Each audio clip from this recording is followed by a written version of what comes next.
My name is Ibrahim Traore.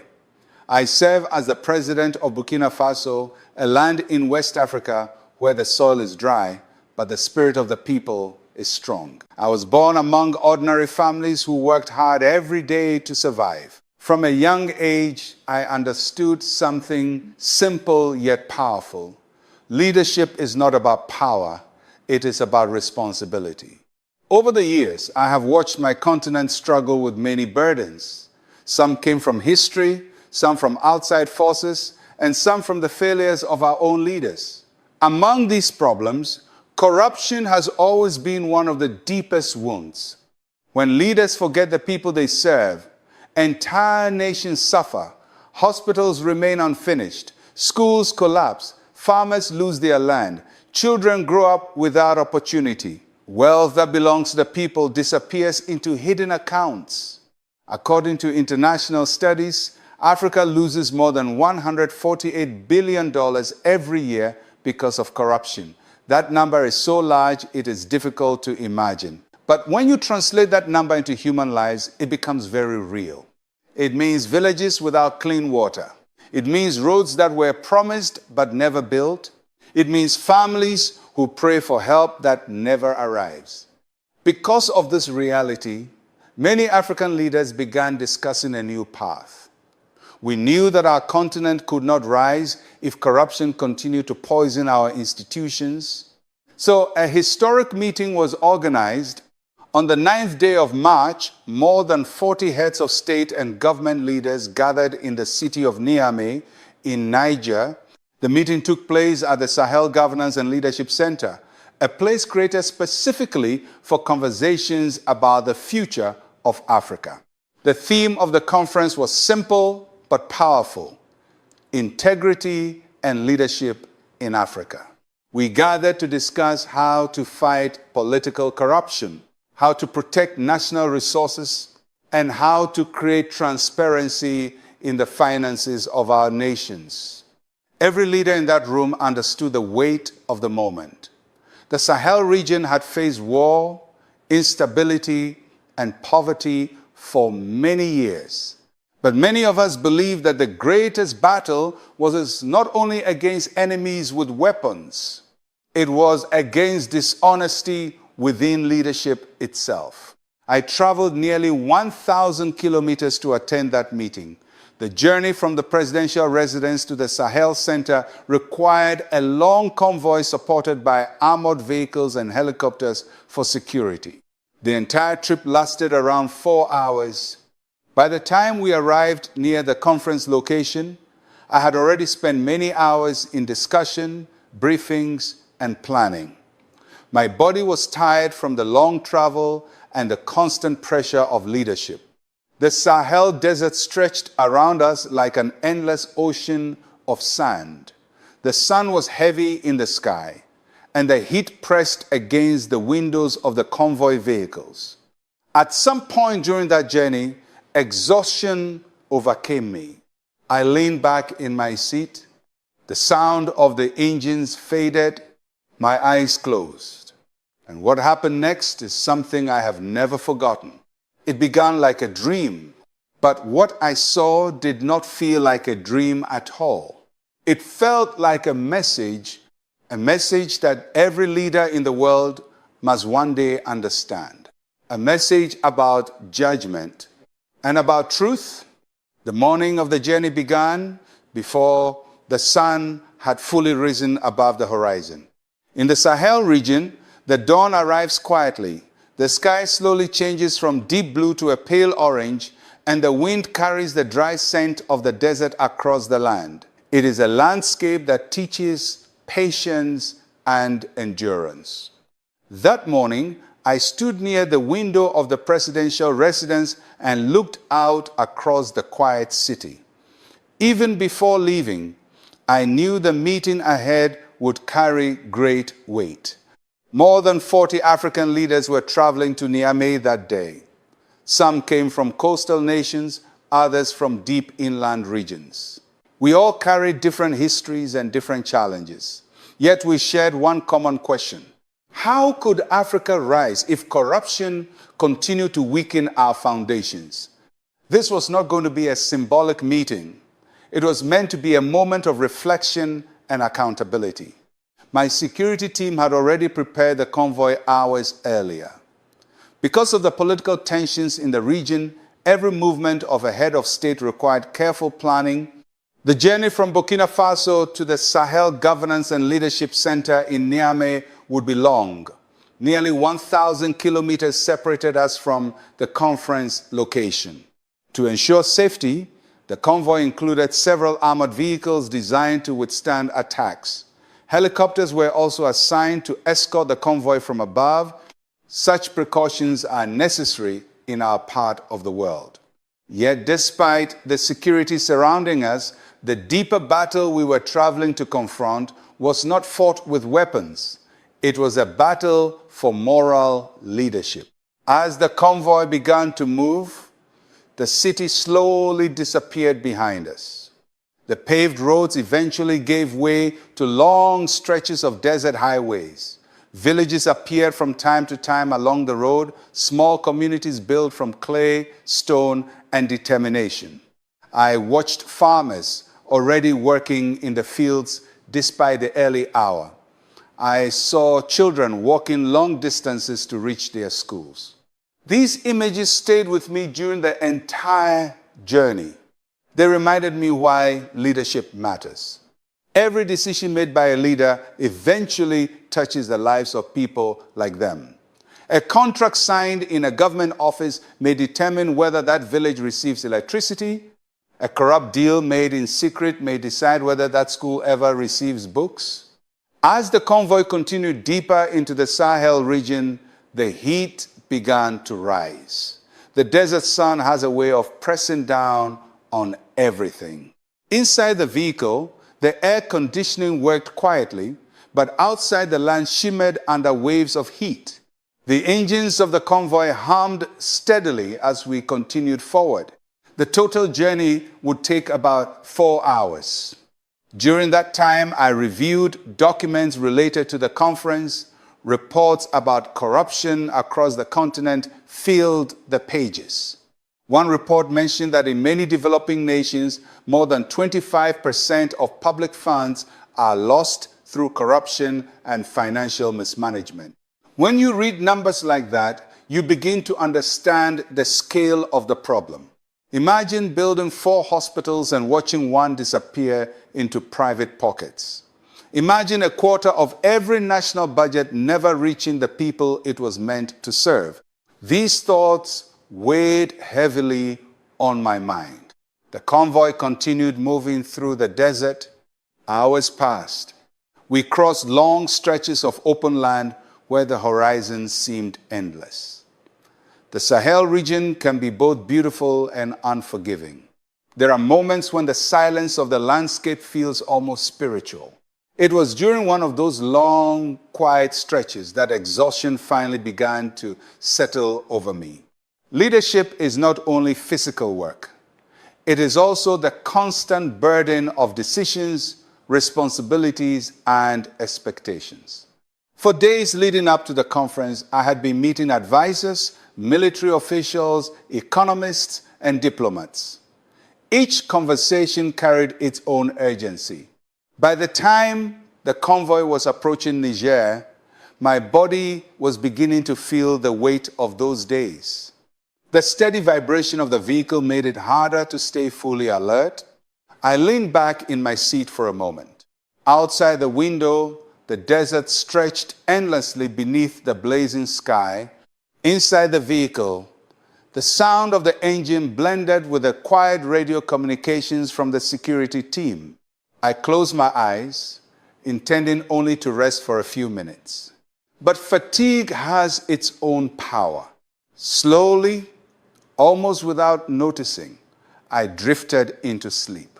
At first, it felt like an ordinary moment of rest during a long journey. But within seconds, something began to change. The familiar sounds of the convoy started to fade. The vibration of the road beneath the vehicle seemed to disappear. It was as if the world around me had begun to dissolve. I could no longer hear the engines. I could no longer feel the movement of the convoy. Instead, I felt as though I was standing at the edge of something vast and unknown. A silence surrounded me that was deeper than any silence I had ever experienced. And then the vision began. What I saw next was not the desert road. It was something far more terrifying and far more powerful. When people imagine the life of a president, they often think of grand halls, formal speeches, and moments under bright lights. But many of the most important moments in leadership happen in quiet places. Sometimes they happen inside a moving vehicle on a long road through the desert. That afternoon, the convoy continued moving steadily across the Sahel. The sun had climbed high into the sky, turning the landscape into a sea of light and heat. The air outside shimmered like waves rising from the ground. Inside the armored vehicle, everything was calm. The thick windows muted the outside world. The engine produced a steady rhythm beneath us. Occasionally, the radio crackled softly as security teams communicated with one another. The convoy had been traveling for several hours by that point. Fatigue began to settle over me in a way that felt almost physical, like a weight pressing gently on my shoulders. The days before the conference had been filled with long meetings and difficult conversations. Every leader who was traveling to Niamey carried heavy questions. How do we rebuild trust in government? How do we protect the wealth of our nations from being stolen? How do we ensure that future generations inherit a stronger continent? These questions remained in my mind even as exhaustion slowly crept in. I remember glancing once more through the window of the vehicle. The desert stretched endlessly in every direction. Occasionally, a small cluster of trees appeared in the distance, offering the only signs of life in the vast landscape. There is something deeply humbling about the Sahel. The land reminds you that human power is small compared to the forces of creation. Sandstorms can appear without warning. Drought can change the fate of entire communities. Perhaps that is why so many people in this region hold a strong faith in God. When the environment itself teaches humility, people learn to look beyond themselves. Inside the vehicle, the quiet hum of the engine continued. My security advisor sat in the front seat, reviewing communications from the escort helicopters above us. Their voices were calm and professional. Everything about the journey felt routine. Yet inside me, my body was beginning to surrender to exhaustion. Leadership often requires constant alertness, but even leaders are still human. There comes a moment when the body insists on rest. I lean my head back against the seat. For a moment, I try to focus on the documents in my hands. Reports about corruption and financial transparency were spread across the small table inside the vehicle. But the words began to blur slightly on the page. I placed the papers aside. The rhythm of the moving convoy became almost hypnotic. The tires rolled steadily across the road. The engine vibrated gently beneath us. The movement was smooth and constant. I closed my eyes, intending only to rest briefly. At first, I could still hear the familiar sounds of the convoy, the distant thrum of helicopter blades overhead, the low murmur of voices from the front seats, the occasional static from the radio. But slowly, something strange began to happen. The sounds started fading. It did not happen suddenly. It was gradual, almost like the way the world becomes quiet when evening approaches. The engine noise softened. The voices disappeared. The vibration of the vehicle faded until I could no longer feel it. At first, I thought I had simply fallen into a deep sleep. But then I noticed something unusual. The darkness behind my closed eyes did not feel like ordinary sleep. Instead, it felt as though I was standing in a vast, empty space. I could not see anything clearly yet, but I sensed that I was no longer inside the convoy. There was a silence around me that felt deeper than any silence I had ever known. It was not the peaceful silence of night. It was the silence of something immense. Slowly, the darkness around me began to change. A faint glow appeared in the distance. At first, it looked like the dim light of a distant horizon, but the glow grew stronger with every passing moment. The air around me began to feel warmer, then hotter. The warmth became so intense that it felt almost difficult to breathe. When the darkness finally lifted, I realized that the world around me had completely transformed. The desert road was gone. The convoy was gone. The sky above me was no longer blue. It had turned a deep, burning red. The ground beneath my feet was cracked and broken, as if the earth itself had been torn apart. Thick smoke rose from deep fissures in the land, and from somewhere in the distance, I began to hear something that chilled me to my core. Voices, not ordinary voices. There were cries filled with anguish and despair, echoing across a landscape that looked like a place of judgment. At that moment, I understood something important. What I was witnessing was not an ordinary dream. It was a vision, and the place I had entered looked like something that could only be described as a great purgatory. When the darkness around me finally lifted, I realized that the world I had known only moments before was gone. The desert road had vanished. The convoy vehicles were nowhere to be seen. Even the sky had changed. Above me stretched a vast red horizon, darker than sunset and heavier than any storm I had ever witnessed. The clouds moved slowly across the sky like smoke drifting over a battlefield. The air itself felt thick and heavy. It was difficult to breathe. At first, I stood still, trying to understand where I was. The ground beneath my feet was not smooth like the highway we had been traveling on. Instead, it looked broken and scarred, as if the earth had been cracked open by immense force. Deep fractures ran across the land in every direction. From those cracks, smoke rose into the air. Occasionally, bursts of flame flickered from the depths below. The heat was overwhelming. It felt as though the entire world had been placed inside a furnace. I could feel the burning air pressing against my skin. For a moment, I wondered if this place was meant to represent the suffering of the world. But the longer I stood there, the more I realized this place was something far more serious.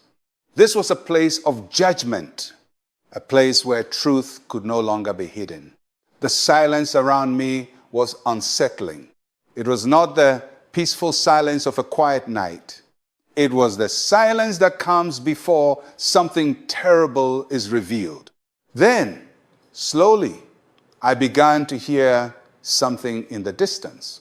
At first, it sounded like wind moving across the desert. But the sound grew louder, and soon I realized it was not wind at all.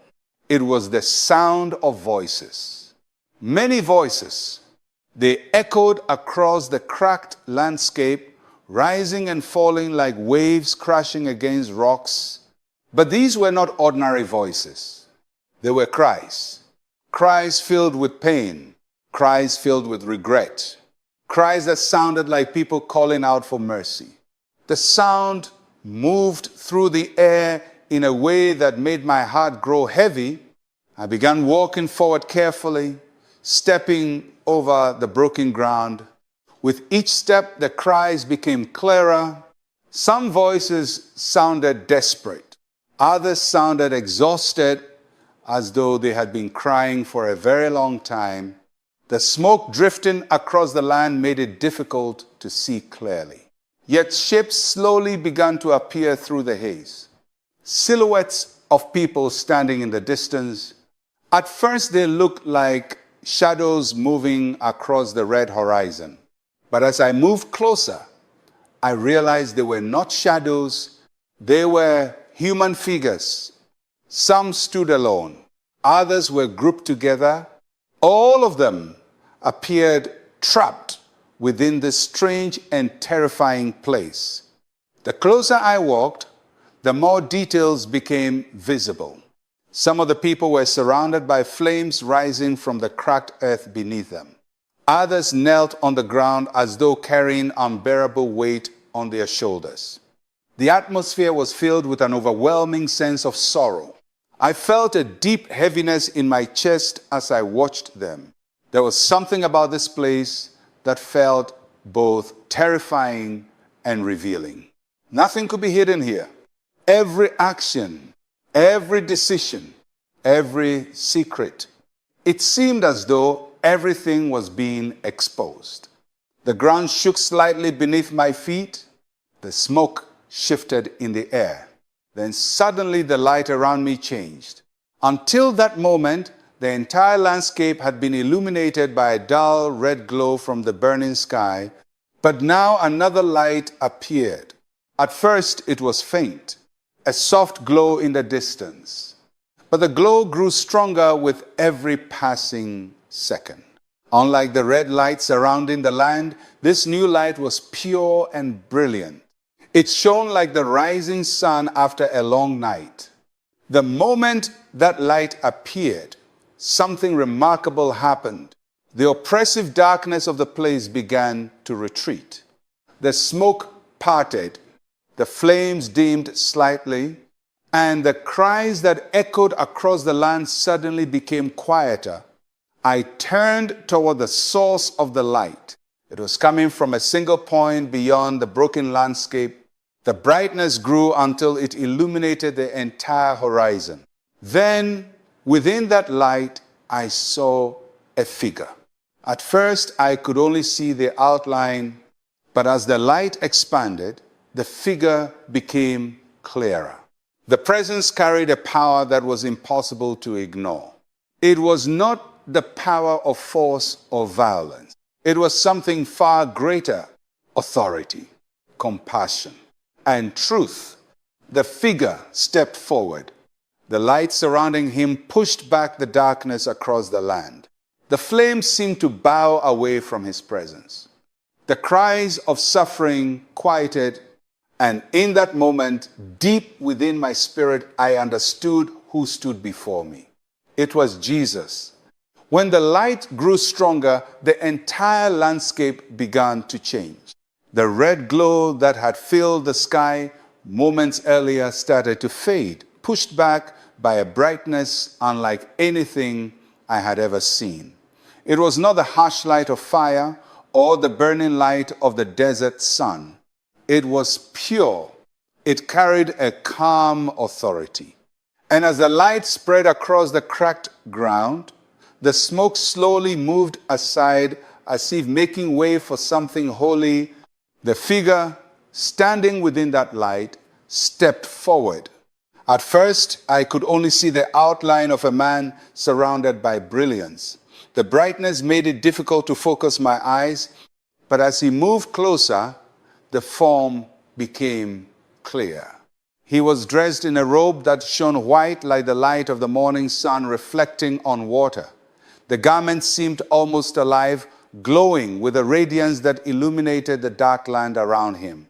The moment he appeared, something extraordinary happened across the landscape. The cries that had echoed through the air began to soften. The flames rising from the cracks in the earth flickered lower. Even the oppressive heat that had filled the air seemed to retreat slightly. It was as though the entire place recognized his presence. There was both authority and mercy in the atmosphere surrounding him. As he came closer, I could finally see his face. There was strength in his expression, but there was also deep compassion. His eyes carried a seriousness that felt ancient and eternal. Yet at the same time, there was a kindness that was impossible to ignore. It was a presence that made you aware of every truth inside your heart. In that moment, I felt something that is difficult to describe with words, putted at the same time. There was no need for anyone to explain who he was. My spirit already knew. The one standing before me was Jesus. The light surrounding him continued to spread across the broken land. Wherever that light touched the ground, the smoke lifted and the darkness weakened. It did not erase the suffering that existed in that place, but it revealed it clearly. Nothing could hide from that light.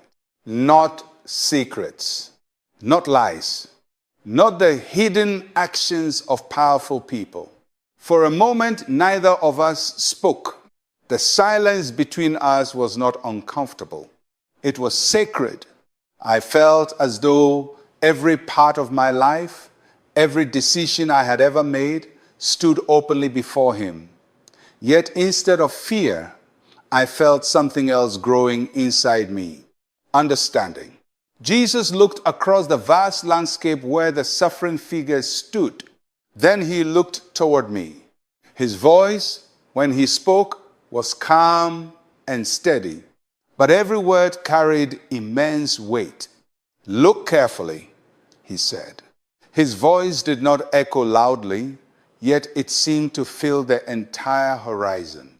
Look and understand what power becomes when it is separated from truth. As he spoke, the light around him moved outward across the land like the rising sun spreading across the earth. And with that light, the figures in the distance became clearer. What had once looked like shadows now revealed themselves as people, many people. Some were standing within circles of fire. Others were bent beneath enormous weight pressing on their shoulders. Some appeared trapped within chains that seemed formed from gold and metal.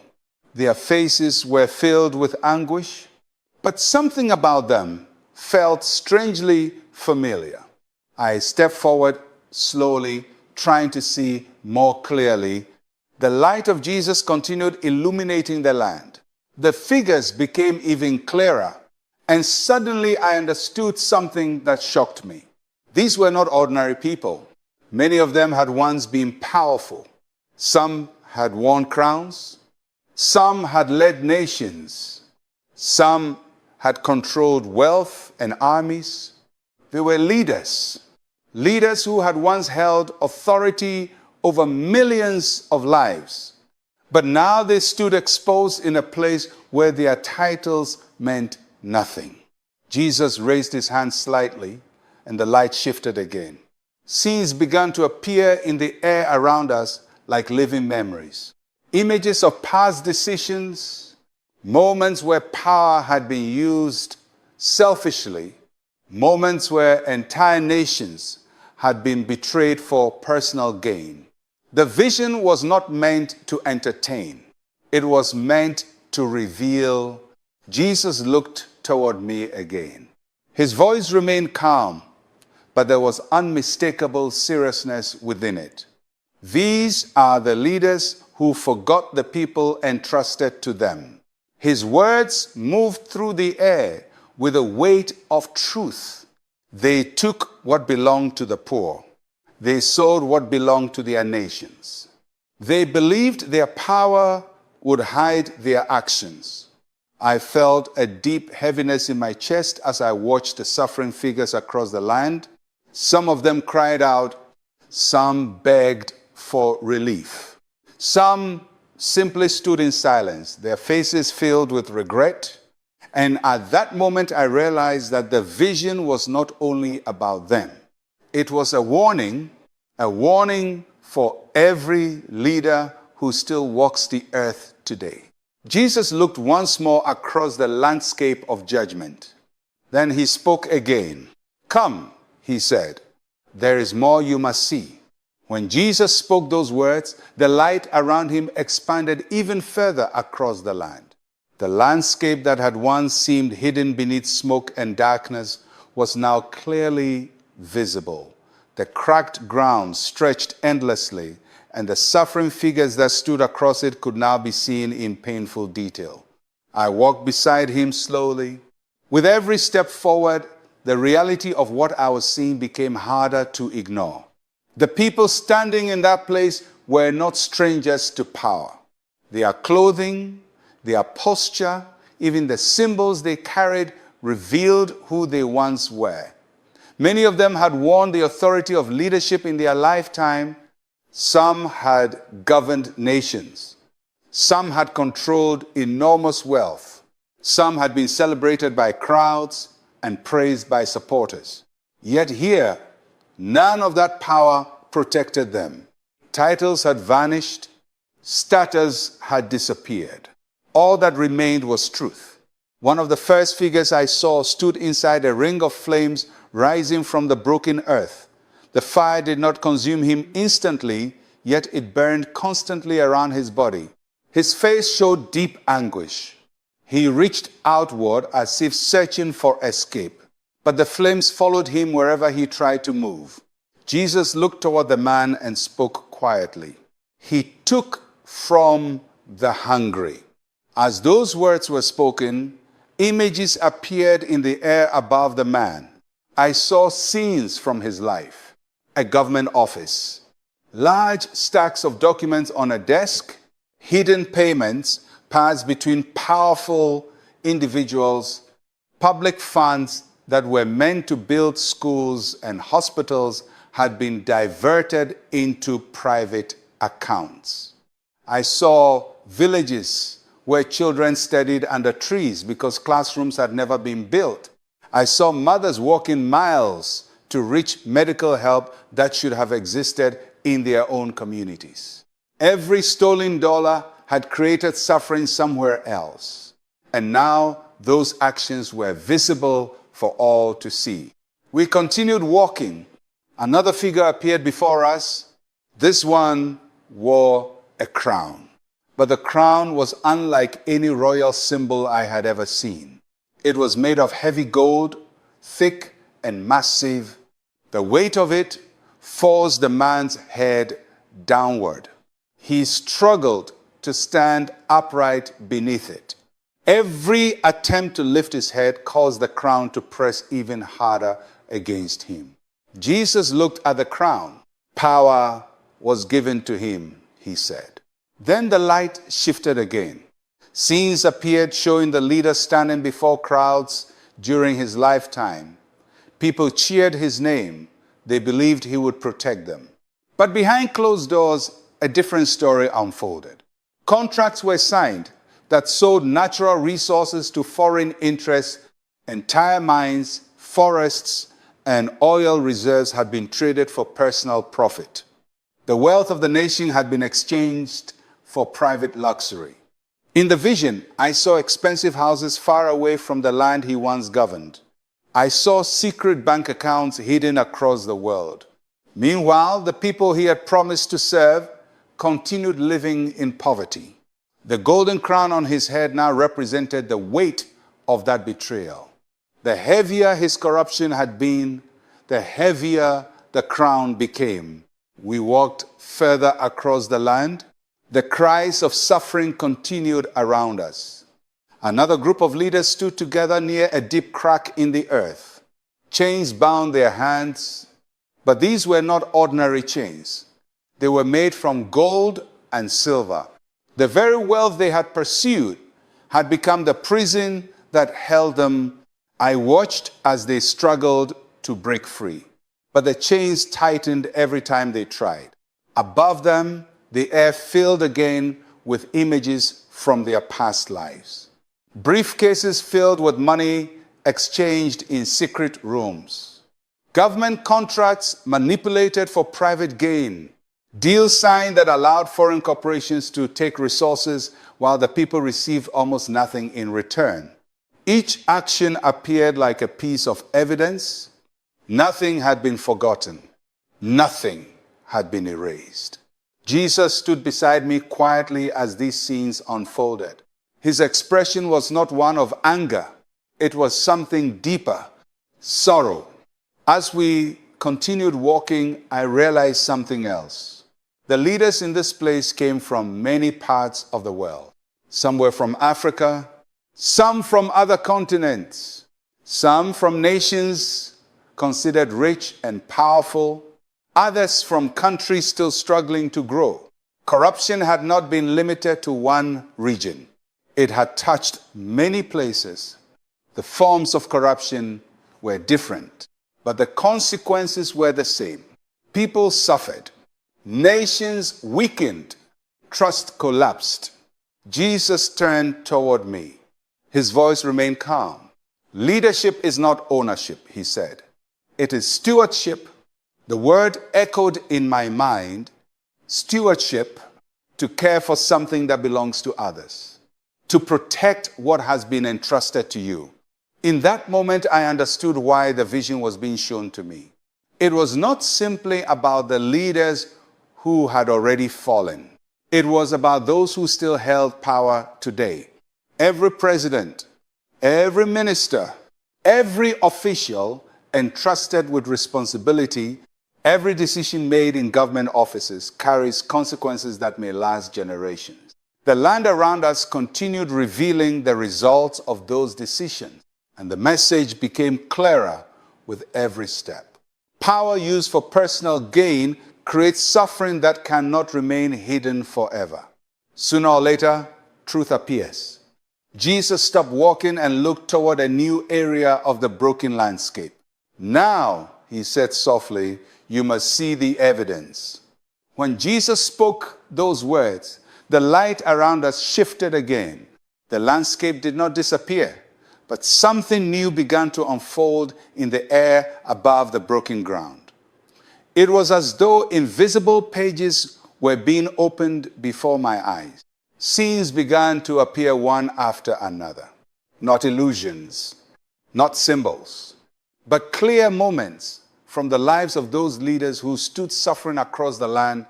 Jesus raised his hand slightly, and the first scene formed in the air. I saw a large office. It was richly decorated with polished wooden furniture and tall windows overlooking a busy city. The man inside the office wore an elegant suit and sat behind a large desk. Across from him sat several businessmen. On the desk between them lay a dark leather suitcase. One of the men opened it slowly. Inside were stacks of money, bundles of currency arranged carefully in rows.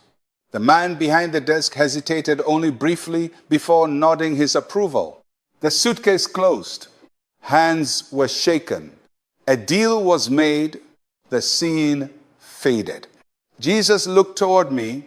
That money, he said quietly, was meant to build clean water systems. The next scene appeared. This time I saw a large conference table surrounded by government officials. Documents were spread across the table. They were contracts that involve natural resources, oil fields, mineral mines, forests.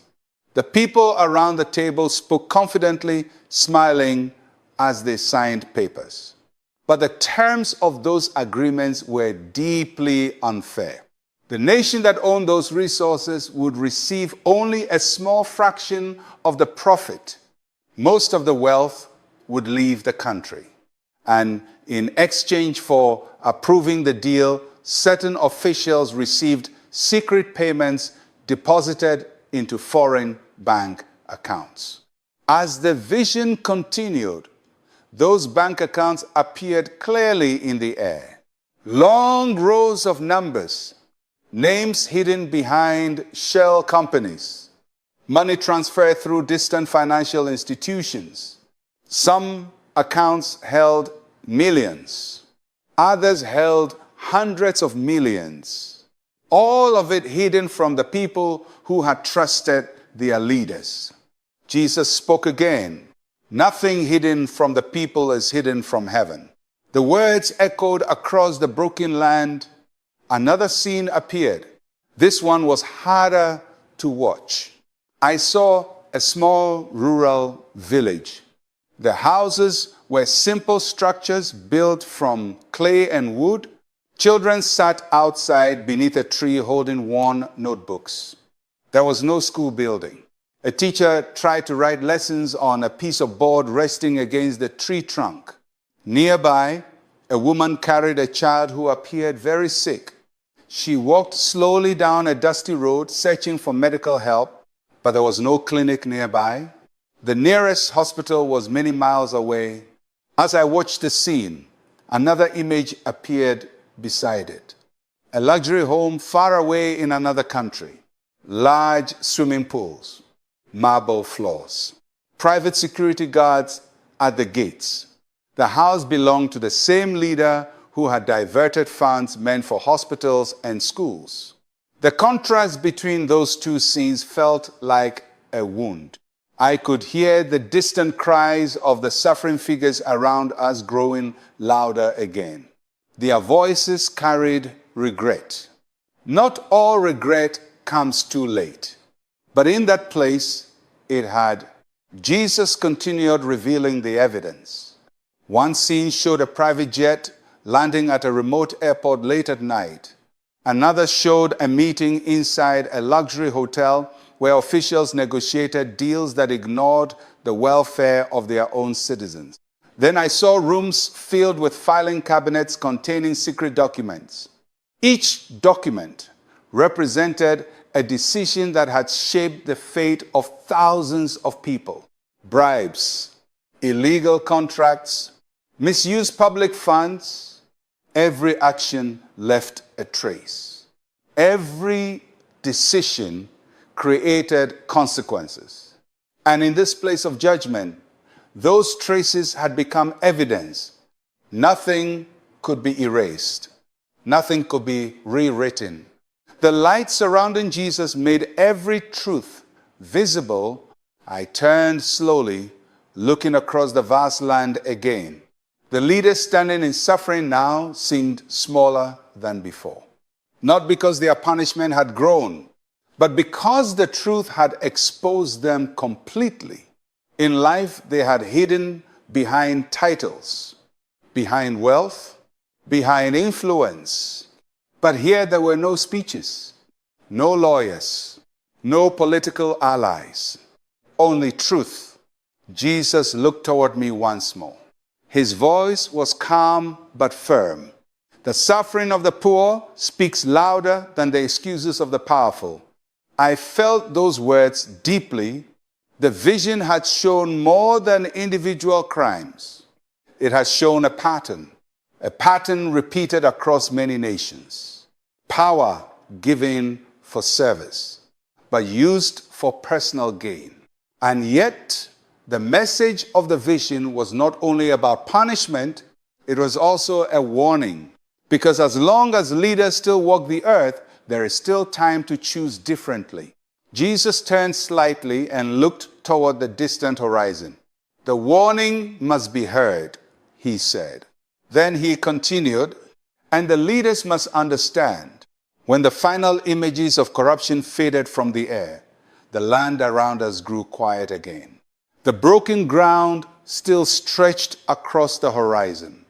The cries of the suffering leaders still echoed in the distance. Yet something had changed. The message of the vision had already revealed the consequences of corruption. Now something deeper was about to be spoken.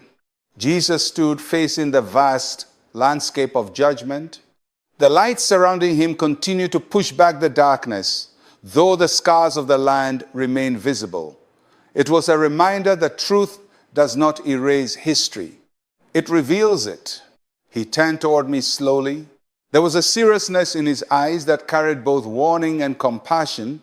Then he spoke. Listen carefully, he said, because what I tell you must be carried back to those who still lead. His voice was calm, but every word felt as though it carried eternal weight. This message is not only for those you see here. It is for those who still have time to choose differently. The air grew still. Even the distant cries seemed to quiet slightly as he continued. The first warning, he said, is about power. He paused briefly before speaking again. Power is not ownership. It is responsibility. The words echoed across the broken landscape. Many leaders on earth, he explained, had come to believe that authority meant control. They believed that once they gained power, they could shape their nations according to personal desires. But leadership was never meant to belong to one person. Power is given so that a leader may protect others. It is entrusted, not possessed. Jesus looked across the land toward the suffering figures wearing heavy crowns and chains. Every leader answers to the people they serve, he said. But beyond that, they also answer to God. This truth, he explained, had been forgotten by many. Some leaders believed that once they left office, their actions would be buried by time. Others believed their wealth could hide their decisions. But the vision made something clear. Time does not erase truth, and power never removes responsibility. He continued. The second warning is about corruption. His voice became slightly heavier as he spoke. Corruption is not only theft, it is destruction. I listened carefully. Corruption, he explained, does far more than enrich individuals. It damages the very foundation of a nation. When public funds are stolen, schools remain unfinished. When natural resources are sold unfairly, generations lose opportunities. When leaders choose personal wealth over public service, the trust between government and people collapses. And once trust collapses, rebuilding it becomes one of the hardest tasks a nation can face. Jesus looked toward the distant horizon again. Sometimes one corrupt leader can make an entire country poorer. The words felt painfully accurate. Across many parts of the world, the difference between prosperity and poverty has often depended on the honesty of leadership. He then spoke the third warning. The third warning is about the future of Africa. At those words, my attention sharpened even more. Jesus looked directly at me. Africa will rise, he said, but only when its leaders remember who they serve. He explained that the continent possesses enormous wealth, vast mineral reserves, rich agricultural land, young populations full of energy and creativity. Yet despite these advantages, many nations have struggled to transform that wealth into lasting prosperity. The reason, he said, was not always a lack of resources. Often it was a lack of integrity in leadership. When leaders place themselves before their people, progress slows. When leaders protect their citizens and govern with honesty, nations grow stronger. The future of Africa, he said, would not depend only on technology or foreign investment. It would depend on character, integrity, courage to resist corruption. Jesus allowed a moment of silence to pass after speaking those words. The weight of the message hung in the air. Across the broken land, the suffering figures remained as living reminders of what happens when those warnings are ignored. Finally, he spoke again. Those who lead today still have a choice. Some will listen. Others will not. But every leader will one day stand before truth. The light around him grew brighter once more, and I understood that the vision was nearing its end. Soon, I would return to the world of the living, and the message would have to be spoken. The final words of Jesus lingered in the air like a quiet echo. For a moment, the vast landscape remained still. The cracked earth stretched endlessly across the horizon, and the suffering figures remained where they stood. Yet the light around Jesus began to grow even brighter. It was no longer simply illuminating the land. It was filling everything. The broken ground, the smoke rising from the earth, the distant cries of regret, all of it slowly began to fade beneath the expanding brilliance. Jesus looked toward me one final time. There was no anger in his expression. Only a deep seriousness and a compassion that seemed impossible to measure. The warning has been shown, he said. The message must now be spoken. His voice was calm, but those words felt like a responsibility being placed into my hands. The light intensified again. The landscape of judgment began dissolving like mist under the morning sun. The suffering figures grew distant. The cracked earth faded into brightness. And the sound of that place, the cries, the heavy silence, the strange wind moving across the land slowly disappeared. Then something else began to return. At first it was faint, a low vibration, a mechanical hum, a sound I recognized. The engine of the convoy. The brightness around me suddenly collapsed into darkness. My eyes opened. For a moment, I did not move. I was back inside the armored vehicle. The familiar interior surrounded me. The seats, the small table with documents still resting where I had left them. The quiet radio chatter from the front of the vehicle. The steady motion of the convoy continuing across the desert road. Outside the window, the Sahel landscape stretched beneath the blazing afternoon sun. Everything looked normal. Yet something inside me felt completely different. I sat upright slowly, taking a deep breath. My heart was beating faster than usual, not from fear, but from the intensity of what I had just witnessed. For several seconds, I remained silent, trying to understand what had happened. Had I truly been asleep only a short moment? The convoy had not stopped. The helicopters were still escorting us. Above. The journey toward Niamey continued exactly as planned. But the vision felt far too real to dismiss as an ordinary dream. Every detail remained vivid in my mind. The red sky, the cracked ground, the suffering leaders, the evidence of corruption, and above all, the words that Jesus had spoken. Power is responsibility. Corruption destroys nations. And Africa can only rise through leaders of integrity.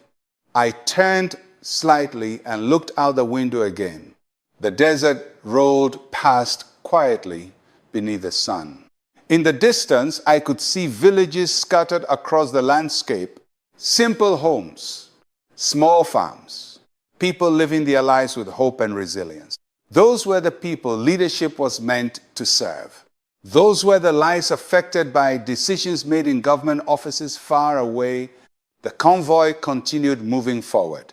Soon one of the security officers in the front seat spoke into the radio. "We are approaching the Sahel Governance and Leadership Center," he said. I looked ahead through the windshield. In the distance, buildings began to appear on the horizon. The city of Niamey was near. The historic meeting of African leaders was about to begin. But as we approached the conference center, I understood something clearly. The vision had not been shown to me by accident. The message was meant to be spoken, and in only a short time, I would be standing in a room filled with more than 40 leaders of Africa. Men and women who carried the authority to shape the future of millions of people. I closed my eyes for a brief moment, not to sleep again, but to reflect, because the words I was about to speak in that meeting would not come only from political strategy. They would come from a warning I had been shown, and the leaders in that room needed to hear it. By the time our convoy reached the Sahel Governance and Leadership Center in Niamey, the afternoon sun stood high above the city. The complex itself was modern yet modest, built to serve as a place where leaders of the Sahel region could meet to discuss the future of our continent. Security teams guided the vehicles into position while helicopters circled above before slowly departing. When the convoy stopped, I stepped out of the vehicle and felt the dry heat of the Sahel wind against my face. The buildings stood ahead of us, surrounded by flags representing many African nations. Delegations had already begun arriving. Motorcades moved through the gates. Officials and advisors walked through the courtyard speaking in quiet conversations.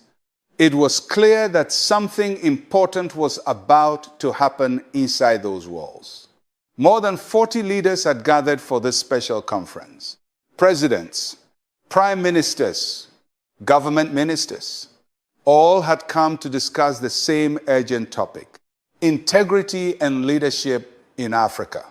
Inside the main conference hall, the atmosphere carried a mixture of formality and anticipation. Long tables were arranged in a wide circle so that every delegation could see one another clearly. Interpreters prepared their equipment. Documents outlining proposals for anti-corruption policies were placed at every seat. As the session began, several leaders spoke about the challenges facing our continent. Some described the need for stronger financial transparency. Others spoke about protecting natural resources from exploitation.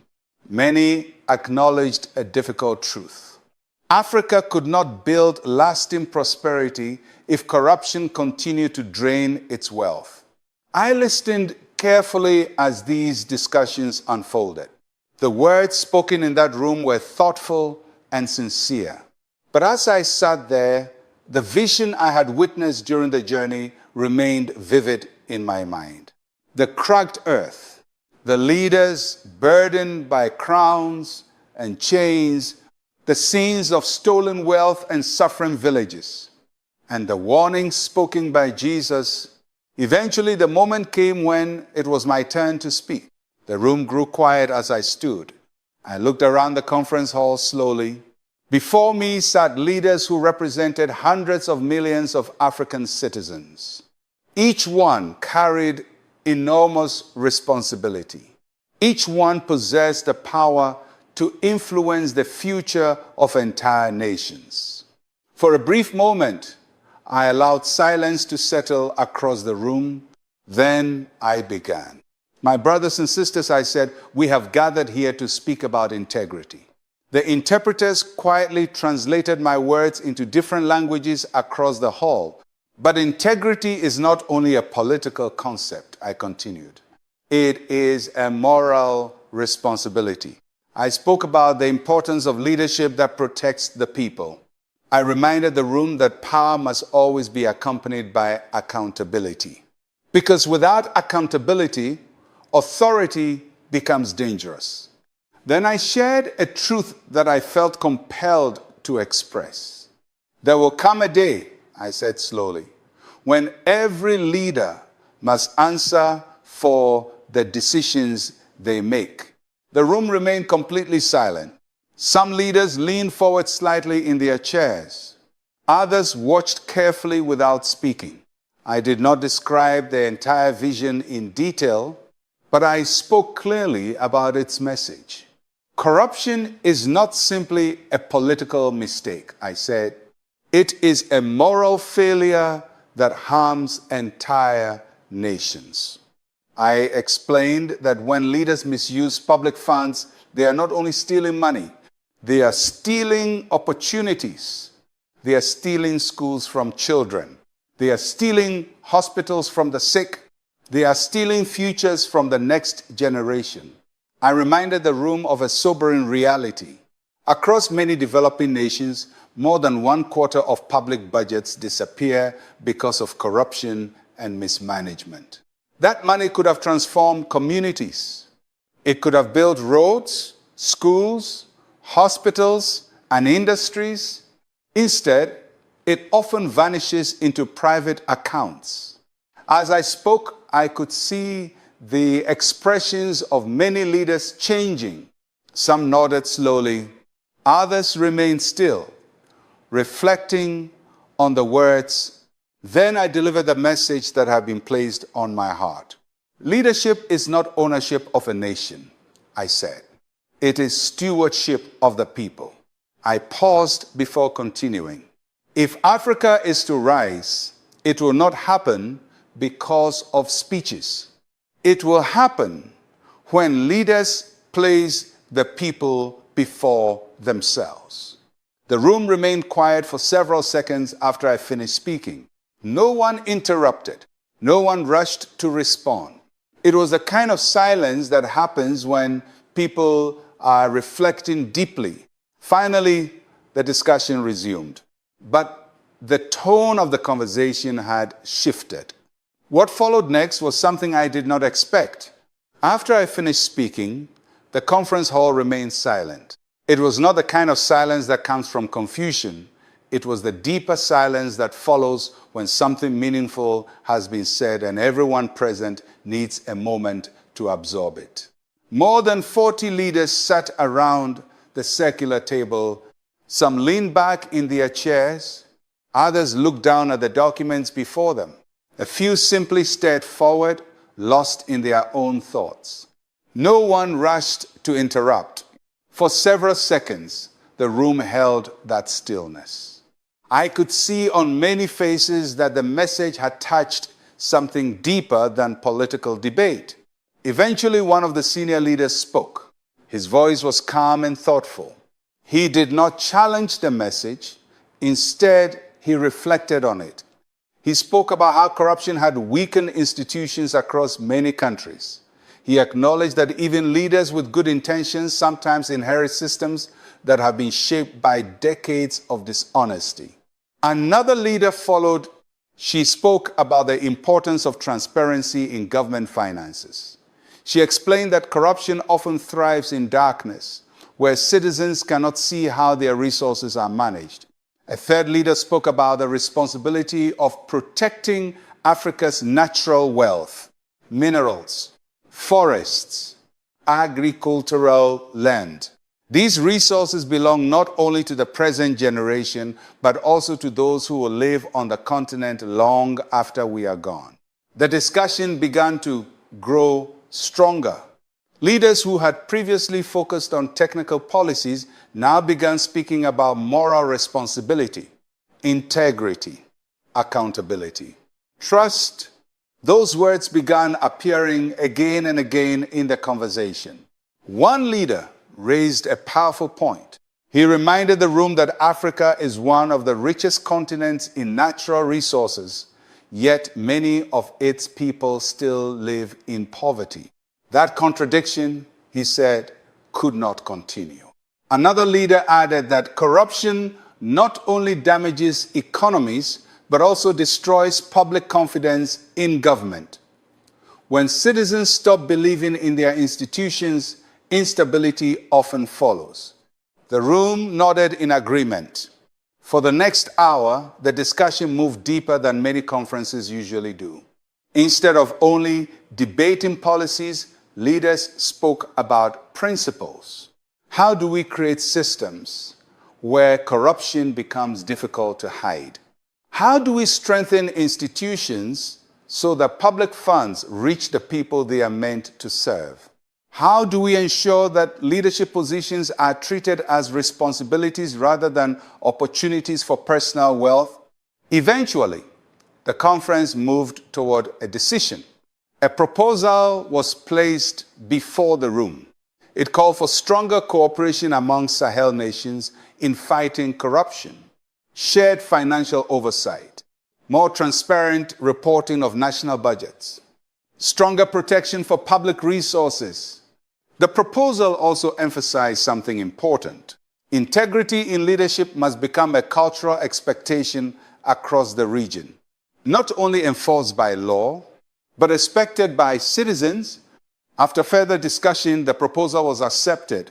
The leaders present agreed to strengthen anti-corruption commitments across the Sahel region. It was not a perfect solution. No single agreement can erase decades of systemic problems. But it was a step toward acknowledging that corruption must be confronted directly. As the meeting continued, the atmosphere in the hall felt different from when it had begun. The conversation had moved beyond technical language. Something deeper had entered the room. Reflection, responsibility, and perhaps, for some, a renewed sense of purpose. When the session finally ended, many leaders remained in the hall, speaking quietly with one another. Some approached me and shared their thoughts. One said the message reminded him why he first entered public service. Another admitted that leadership often tempts people to forget the people they serve. And another simply said something I will always remember. Power is temporary, he told me, but the consequences of our decisions are not. As I left the conference hall later that evening, the sun was setting over Niamey. The sky above the Sahel turned deep orange as the day came to an end. The vision I had experienced earlier during the journey still remained vivid in my mind. But now something else had joined it. Hope. Because even though corruption remains a serious challenge, the future of Africa is not yet written. The choices of today's leaders will help determine that future. And every leader still has time to choose integrity.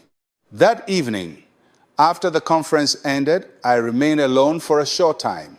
The sun had already disappeared beyond the horizon of Niamey, leaving the Sahel sky painted in deep shades of orange and purple. The air had cooled slightly after the long heat of the day, and a quiet wind moved across the open land surrounding the conference center. Moments like that invite reflection. Leadership rarely allows time for silence, but silence is sometimes where truth speaks the loudest. I sat for a moment thinking about everything that had happened, the long journey across the desert, the exhaustion that overcame me in the convoy, the vision that unfolded in that strange place where nothing could be hidden, and the words that had been spoken. Power is responsibility. Corruption destroys nations. And the future of Africa depends on leaders who choose integrity. Those words were not meant only for the leaders in that conference hall. They are meant for the entire world. Because corruption is not a problem that belongs to only one continent. It is a human problem.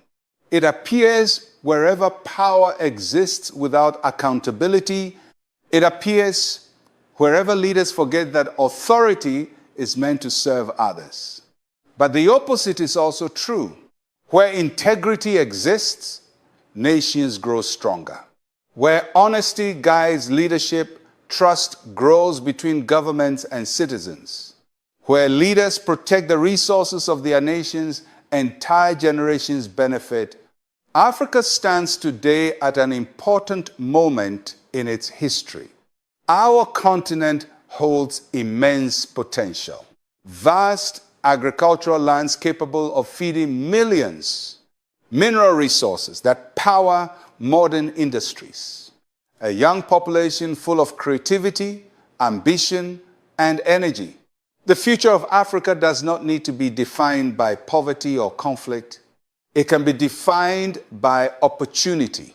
But opportunity requires leadership that places the people first. Leadership that refuses corruption. Leadership that remembers that power is temporary, but responsibility is lasting. The vision I witnessed showed what happens when leaders forget that truth. But it also carried another message. It showed that every leader still has a choice. Even now, even today, a leader can choose honesty over greed, service over personal gain, courage over silence. The future is shaped by those choices. And those choices begin in the hearts of individuals. Not only presidents and ministers, but also citizens, teachers, workers, parents, young people preparing to become the next generation of leaders. Every society becomes stronger when people choose integrity in their daily lives. And every nation becomes stronger when its leaders remember that they serve the people, not themselves. My hope is that the message I share will encourage reflection, not fear, not accusation, but reflection, because the purpose of a warning is not punishment. The purpose of a warning is change. The world does not need perfect leaders, but it does need leaders who are willing to choose what is right, even when it is difficult.